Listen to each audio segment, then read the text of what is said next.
The Fall and Rise of Final Fantasy XIV, Episode 6, A Realm Reborn.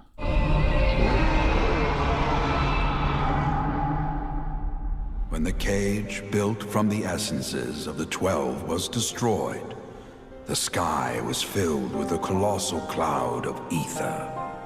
This drifting energy responded to the prayers of those fighting below, and to my own desperate wish that the dying realm be saved by infusing me with the power of a primal. The blow shattered his earthly form, and a shower of ether rained down upon the land. Thus began the rejuvenation of Eorzea.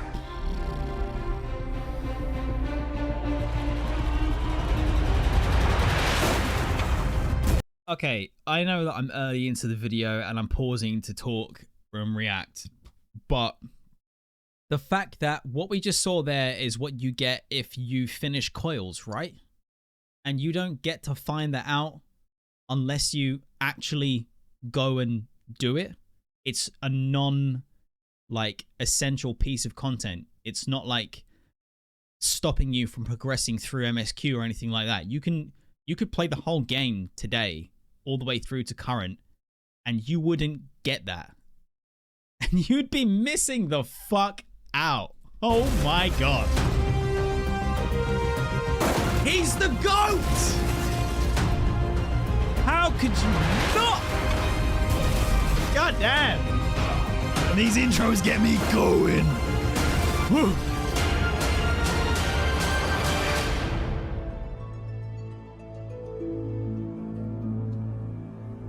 Hello Eorzeans! Hello! I'm Lakeel Bravestone and welcome to the Fall and Rise of Final Fantasy XIV Episode 6.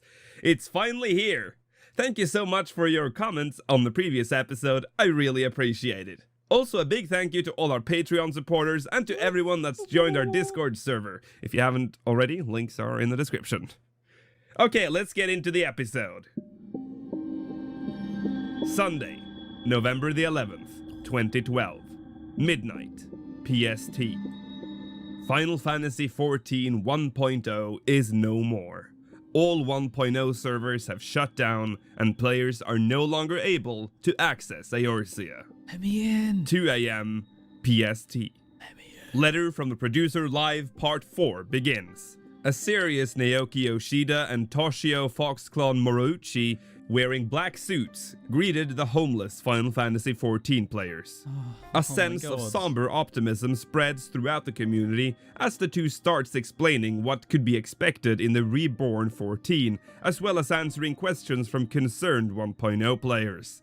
At this time, the alpha version of A Realm Reborn had gone live, and the game was shown off on stream, with Yoshi P running through the Black Shroud 2.0 with all the alpha testers. It's running on Windows Also Vista. appearing on stream was president of Square Enix at the time, Yoichi Wada, showing off new features such as FC housing and the new race starting gear. Also shown in this live letter was the brand new full active time event, or Fate system, that was to be implemented with the launch of A Realm Reborn. Wait, Fate stands for Full Active Time Event? Fuck. Yeah, of everything that we've seen so far, that shit just blew my damn mind. As the stream ended, the serious work on making A Realm Reborn a playable game begins. In the alpha version, only Gridania and Central Shroud was accessible, and a very restricted battle system with temporary battle animations and no progression. And let's be honest here, this version of the Black Shroud is actually quite beautiful. Does make you wonder if they chose the Black Shroud as the first accessible area just to show us that, yes, we can even make the Black Shroud look nice now. But as development continued, there was one promise Square Enix was determined to keep: PS3 support. Because Final Fantasy XIV was announced for the PlayStation 3 back in 2009, Square Enix had felt it was the only right thing to keep the promise and release A Realm Reborn on that platform. In 2010, when 1.0 was released, the PS3 was still a popular and powerful platform, hence why the game was announced for it. But by 2013, the PS3 was old and nearing the end of its life, with the PS4 already being announced in February 2013 with a release date in November that year. It seemed like A Realm Reborn was going to release on a dying platform right off the bat. Meanwhile, the mainstream gaming press is reporting on the death and upcoming rebirth of the game. Some puzzled by the move, some predicting the end of Square Enix, while others predict a new golden age of Final Fantasy. Can you imagine being one of the fucking dickheads who was like, haha, it's gonna be the end of Squeenix, it's the end of Final Fantasy. Ladies and gentlemen, this is the Realm Reborn, don't be a dum-dum. On January 7th, 2013, applications for the Final Fantasy XIV A Realm Reborn beta began. You could submit an application at either the North American or European beta websites depending on your location. Legacy members needed only apply if they wanted to test the PS3 version, as they would automatically be given entry to the beta on PC. Can we do that now? Players who applied for the Final Fantasy XIV 1.0 beta test on the PS3, which never took place, got access to the PS3 beta, but not the PC version. These players had to reapply for the PC version. On December 26th, Alpha version looks pretty good. Square Enix announced the beta test schedule for A Realm Reborn. The A Realm Reborn beta was slated for February 2013, and all Legacy players would get access. What the fuck? So, each phase lasted around... So this was 2 to 4... Phase 1 was 2 to 4 weeks. Phase 2 was 1 to 3 weeks. Phase 3, 1 to 3. Phase 4, 1 to 2. And the NDA was lifted. But in between those phases, there was only 2 weeks to do any debugging. The beta would be split into 4 phases.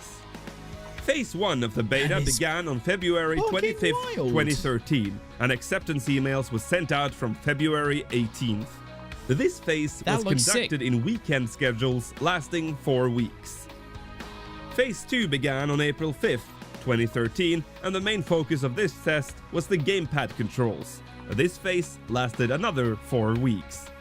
Phase 3 of the beta began on June 14th, 2013, and was the first test where the PS3 version could be played. The phase brought about the regions of Thanalan and Lenosha, as well as new dungeons, more quests, and the ability to import your 1.0 character if you had one. Progress was not saved during Phase 3.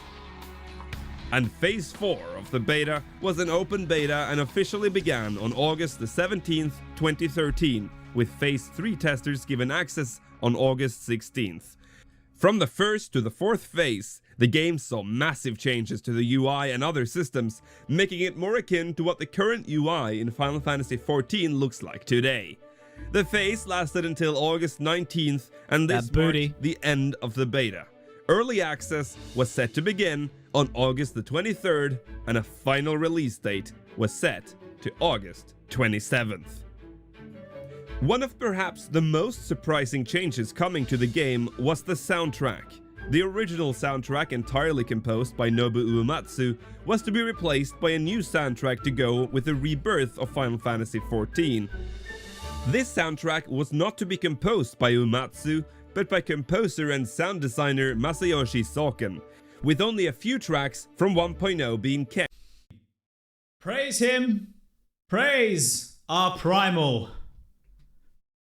In A Realm Reborn at launch. And he's wearing a Rage Against the Machine t-shirt in that photo. What a fucking god.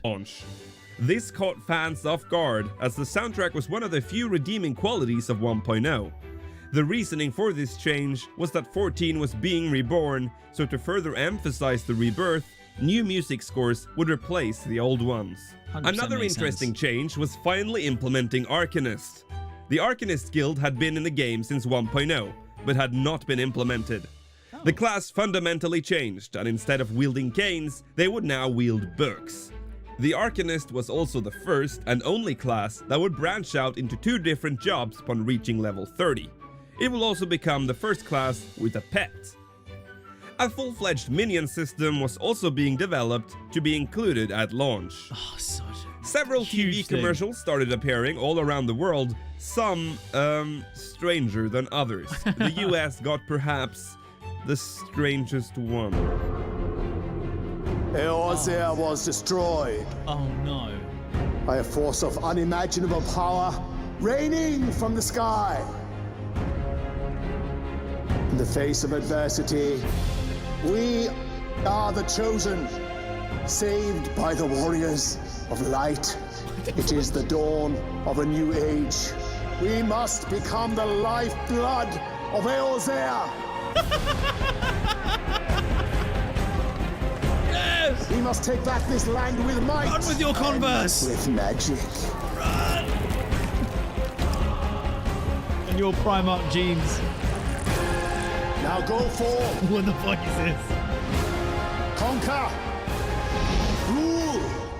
Take your place. What accent is that guy doing? Just as these commercials started popping up, early access creeped ever closer. What the fuck In June was that? 2013, Square Enix confirmed that a All right, look. Marketing is crazy in hindsight anyway. If you look at like what was considered good marketing 10 years ago, yeah, it's funny. 20 years ago, yeah, it's funny. 30 years ago, you think, what the fuck are they smoking? 40 years ago, they're on mushrooms, whatever. But who the fuck signed off on that and let that man do that? A PlayStation 4 version was in development and was due to release in 2014. And so, on August the 24th, 2013, it all began. But there was a problem. In North America and Europe, the servers were not up to the task. Shortly after early access began, people started to experience major issues. Several major flaws in the server design made it difficult to even log in. Initially, the errors were caused by remnants of the beta, where characters had been disconnected from the server without having logged out, and then not logging back in until early access was treated as, "You're still logged into the game, please log out." If you were not one of them, you could be served with the error 1017, informing you that the server was full but did not put you in a queue, putting enormous pressure on the login server. Those that did get in experienced extreme latency and lag, systems took forever to load, general zone load times were incredibly high, and often after a few minutes you would be faced with the dreaded 90k and 1002 error messages, caused by a server disconnect. A Realm Reborn was then put into emergency maintenance, again and again. It was a disaster, and some started talking about A Realm Reborn as just another 1.0 failure, referring to the horrible server issues that plagued that version of 14. Square Enix suspended all digital sales of the game to prevent making the situation worse, and all the pressure was put on Yoshi P and his crew to ensure that the game would be playable as soon as possible. It would take days. A Realm Reborn struggled on for 3 more days of extensive maintenance, eventually having to limit the number of logins on each server and closing character creation to deal with the heavy traffic. As a long-time MMORPG player, being 32 years of age right now, and being like there at the beginning of RuneScape and stuff like from there on, service like issues and stuff like that is just part of the way that it's been. Up until recently, we've always struggled with this kind of thing. I think the last 2 or 3 World of Warcraft expansions have actually launched pretty fucking nicely. New World was, I'm trying to remember if it was actually dog shit or if it was not that bad, but it's gotten better. But regardless, my point being that if you love this kind of genre, you understand it is a few little issues that usually come up.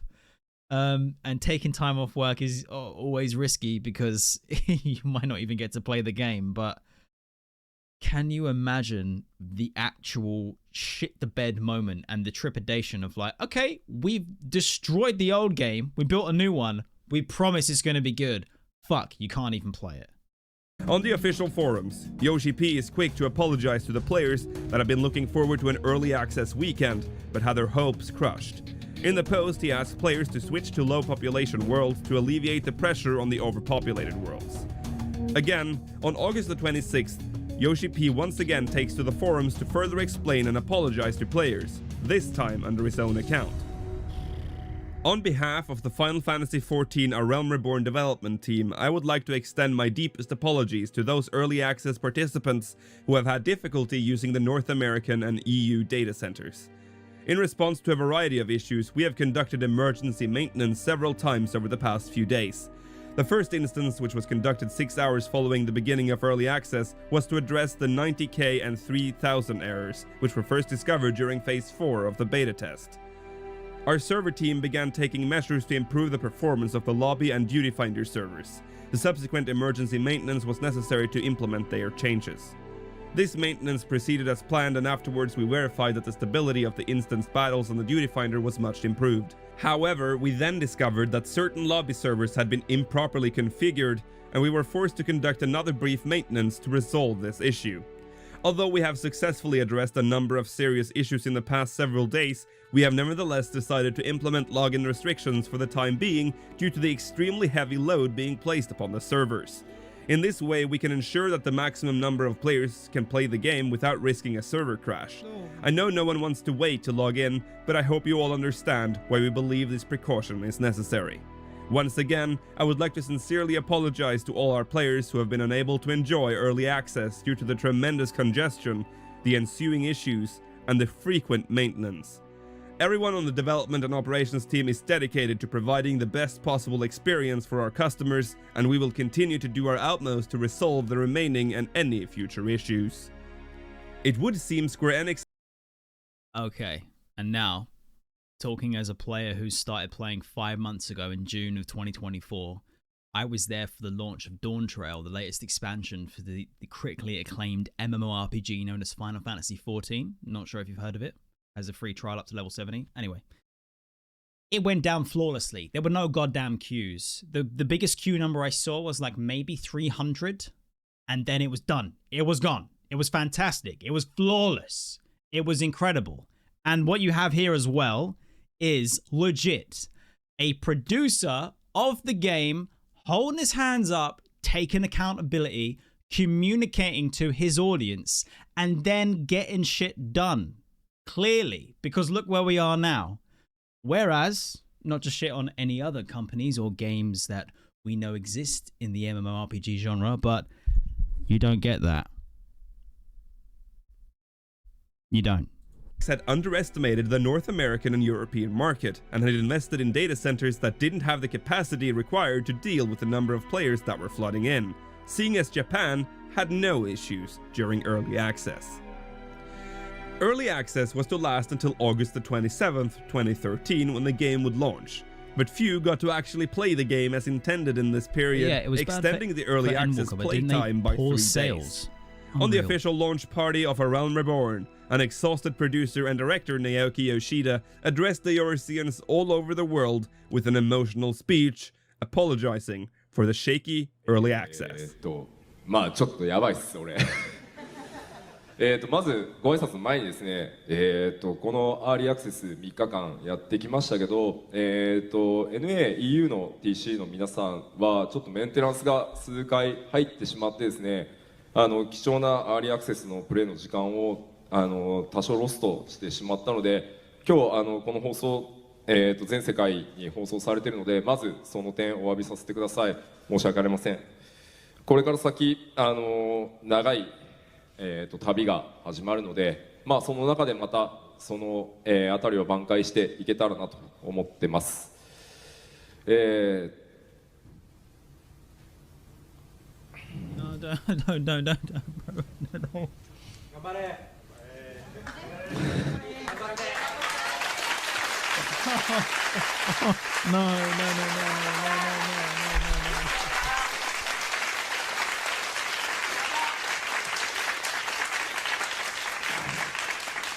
Yoshi, baby, come on. You got this. You got this. You got this. You got this.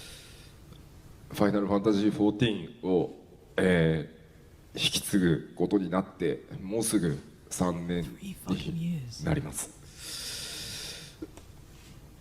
まあ当初はそこまでまあゲームもね深く触れたわけでもなかったですし、まあなんとかできるだろうと。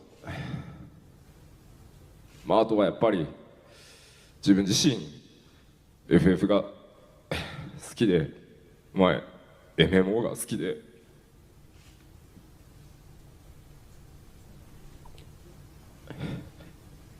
でもプレイヤーの皆さんと本当に開発やっぱりその時同じで、どうにかなんのこれだったり、ちょっときついんじゃないのっていうやっぱり雰囲気もある中で、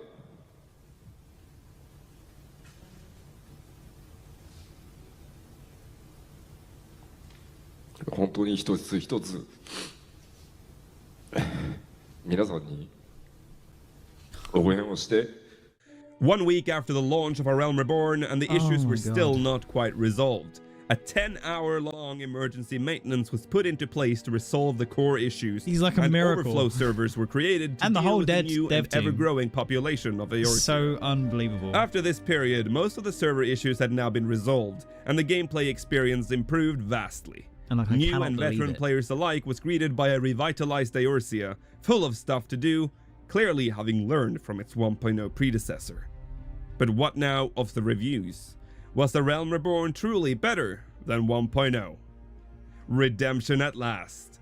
IGN scored A Realm Reborn a stunning 8.6 out of 10, Fucking where it IGN. previously only barely made a 5.5, concluding, Oh, wow. Final Fantasy XIV A Realm Reborn is a great MMORPG experience on PC, PlayStation 3 and PlayStation 4. Grounded in tradition and learning from the lessons of the games that preceded it, it thrives on the strength of its excitingly varied and flexible class system and highly mobile combat. Yo. PC Gamer gave it a 79% from its previous 30% score for 1.0, and on Metacritic, A Realm Reborn soared from the 1.0 49% to a shimmering 86%. Finally, Naoki Yoshida's hard work had paid off. Final Fantasy XIV A Realm Reborn was a massive success, Huge. with over 184,000 physical copies sold for the PS3, and for by PlayStation October 3 alone. 2013, Square Enix announced that the game had 1.5 million registrations. A Realm Reborn greatly stabilized a deflated Square Enix and saved the reputation of the Final Fantasy series. Final Fantasy XIV is finally the game it was supposed to be, but the game would still meet many challenges along the way. Challenges we might take a closer look at in the future. But for now, we've reached the end don't of this do me episode like of the fall that. and rise of Final Fantasy XIV. What do you mean? Thank you so I much thought this was for the watching. end of the series. It has been such an experience to work on this series, and I've even learned some new stuff myself. There's so many I want to more. especially thank our Patreon Yo, supporters. let's Scrolling go. above my head right now, your support means a lot to me. Thank you. To those of you watching that wants to get in touch with me and other speakers, make sure to check out our Discord server. Link is in the description. Make sure to check out our Remnants of a Realm series and our team. Where was the subscription count? Challenges. And by October 2013, Square Enix announced that the game had 1.5 million registrations. That's A Realm Reborn greatly stabilized a deflated 1.5 million registrations. How many accounts does FFXIV have right now? It is estimated that Final Fantasy XIV has a total player count of around 40 million registered players.